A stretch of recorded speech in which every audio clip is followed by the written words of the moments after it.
First question करते हैं। इसमें कह रहे हैं कि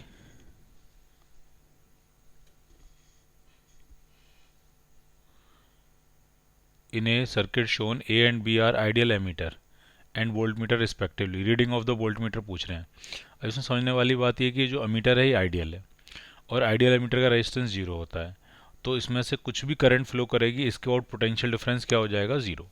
ठीक, जब आइडियल एमीटर है, अब मान लिया यहाँ से करंट इस तरह से जा रही है, आइडियल एमीटर और वोल्टमीटर दोनों ही आइडियल है, तो आइडियल एमीटर का रेजिस्टेंस क्या होता है, जीरो, तो सारी करंट एमीटर से निकल के जाएगी क्योंकि आइडियल वोल्टमीटर का रेजिस्टेंस इन्फानाइट होता है, तो इसमें से कोई करंट नहीं जाएगी।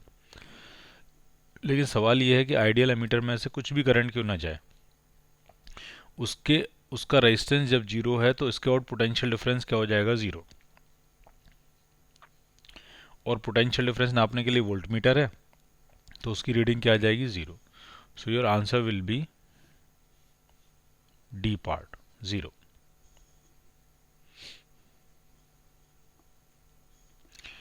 नेक्स्ट क्वेश्चन में कह रहे हैं कि the net resistance of a volt meter should be large to ensure that it does not get over heated. Volt meter का रेजिस्टेंस ज़्यादा होने का क्या फ़ायदा होता है कि वो कोई ज़्यादा करंट उसमें से एक्सट्रैक्ट नहीं करेगा। अगर वोल्ट मीटर का रेजिस्टेंस ज़्यादा होगा तो it does not draw any current, ठीक, कोई करंट नहीं आएगा, कोई करंट नहीं लेगा, तो उसका फ़ायदा ये होता है, जैसे मान लीजिए कोई रेजिस्टेंस है, कोई आर रेजिस्टेंस है, उसमें से आई करंट जा रही है, तो इसके और जो पोटेंशियल डिफरेंस है वो या आई आर होना चाहिए। अब मान लिया आपने क्या किया, इसके अक्रॉस एक वोल्ट मीटर लगा दिया और जो इसका पोटेंशियल डिफरेंस मेजर करेगा, तो अगर इसने कुछ सब्सटेंशियल करंट यहाँ से ले लिया, कुछ भी करंट यहाँ से ले ली, तो रेजिस्टेंस से जाने वाली करंट कम हो जाएगी, और रेजिस्टेंस से जाने वाली करंट कम हो जाएगी तो रेजिस्टेंस का और जो पोटेंशियल डिफरेंस है वो भी कम हो जाएगा। ठीक, ये बात समझ में आई आपको। तो रेजिस्टेंस के और पोटेंशियल डिफरेंस कम ना हो जाए, इसीलिए वोल्ट मीटर का रेजिस्टेंस काफ़ी ज़्यादा रखा जाता है। तो it does not draw any emissive current, तो आपका आंसर बनेगा बी पार्ट। ठीक है, it can measure large potential difference, ये एक एडिशनल फ़ायदा है कि जितना रेजिस्टेंस ज़्यादा होता जाएगा उतना ज़्यादा पोटेंशियल डिफरेंस वो मेजर कर लेगा। ठीक है, it does not appreciably change the potential difference to be measured, ये भी फ़ायदा है कि अगर इसका रेजिस्टेंस काफ़ी ज़्यादा होगा तो इसमें करंट नहीं जाएगी, और करंट नहीं जाएगी तो जो सारी करंट इसमें से जाएगी, तो जो पोटेंशियल डिफरेंस वो मेजर कर रहा था उसमें कोई चेंज नहीं आएगा। तो इसके तीनों आंसर सही हैं, बी भी सही है, सी भी सही है, डी भी सही है।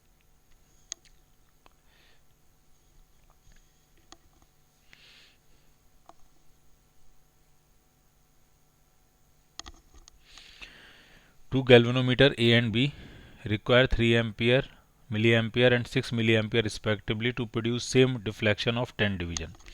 दो गैल्वेनोमीटर हैं तो एक को 3 मिली एम्पियर करंट चाहिए 10 डिवीजन का डिफ्लेक्शन शो करने के लिए, ठीक, और एक को 6 मिली एम्पियर करंट चाहिए सेम 10 डिवीजन का डिफ्लेक्शन शो करने के लिए। तो सेंसिटिविटी क्या होती है, तो सेंसिटिविटी होती है डिफ्लेक्शन पर यूनिट करंट, कम से कम करंट में जो ज़्यादा से ज़्यादा डिफ्लेक्शन शो करे। तो कम से कम करंट में ज़्यादा से ज़्यादा डिफ्लेक्शन ये शो कर रहा है, ये भी 10 डिवीजन का डिफ्लेक्शन शो कर रहा है और ये भी 10 डिवीजन का डिफ्लेक्शन शो कर रहा है, दोनों ही 10 डिवीजन के डिफ्लेक्शन शो कर रहे हैं, ये भी 10 डिवीजन का और ये भी 10 डिवीजन का शो कर रहा है, बट इसने कम करंट लिया तो इसकी सेंसिटिविटी क्या हुई, ज़्यादा हुई, तो A is more sensitive than B. So your answer will be, answer बनेगा आपका A part, is more sensitive than B. ठीक, नेक्स्ट क्वेश्चन करते हैं। इसमें कह रहे हैं ammeter A and voltmeter B and resistance R are connected as shown in figure, ये रेजिस्टेंस है, ये वोल्ट मीटर है, एमीटर है। कह रहे हैं एमीटर की रीडिंग जो है, ये जो एमीटर है इसकी रीडिंग है आपकी 1.4 एम्पियर और वोल्ट मीटर की रीडिंग है 1.6 वोल्ट। तो रेजिस्टेंस पूछ रहे हैं कितना होगा, तो समझने वाली बात यह है कि वोल्ट मीटर तो पैरेलल में लगा ही है, तो वोल्ट मीटर की जो रीडिंग है वही रेजिस्टेंस का और पोटेंशियल डिफरेंस होगा, यानी पोटेंशियल डिफरेंस तो 1.6 वोल्ट ही होगा।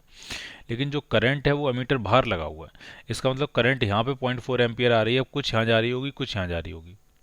ठीक, तो इसका मतलब रेजिस्टेंस को करंट 0.4 एम्पियर से कम मिलेगी, करंट जो मिलेगी रेजिस्टेंस को वो 0.4 एम्पियर से क्या मिलेगी, कम मिलेगी। अब potential difference V equal to क्या होता है, आई आर, तो R इज इक्वल टू क्या बन जाएगा आपका R, तो R इज इक्वल टू बन जाएगा V बाई आई।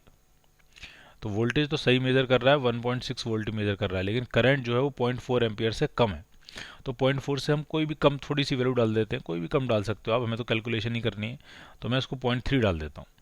तो ये पॉइंट से पॉइंट उड़ जाएगा, 16/3 करेंगे तो ये 5 पॉइंट समथिंग कुछ ओम आ जाएगा। इसका मतलब रेजिस्टेंस जो है वो 4 ओम से ज़्यादा आएगा, is greater than 4 ohm. So your answer will be B part.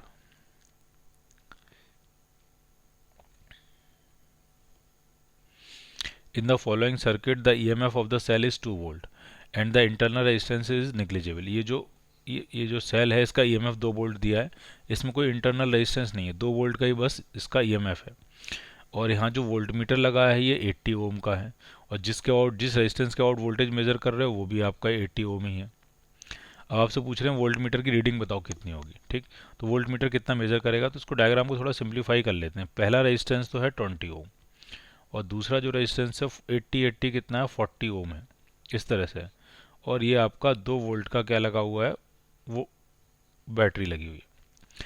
तो अगर आप ध्यान से देखोगे ये दोनों सीरीज़ में है, और जब ये सीरीज़ में है, ये दोनों एक दूसरे के साथ सीरीज़ में है, तो जब ये सीरीज़ में है तो इनका जो वोल्टेज है इनके अबाउट करंट तो सेम ही होगी, तो वोल्टेज रेजिस्टेंस के रेशियो में बटेगा।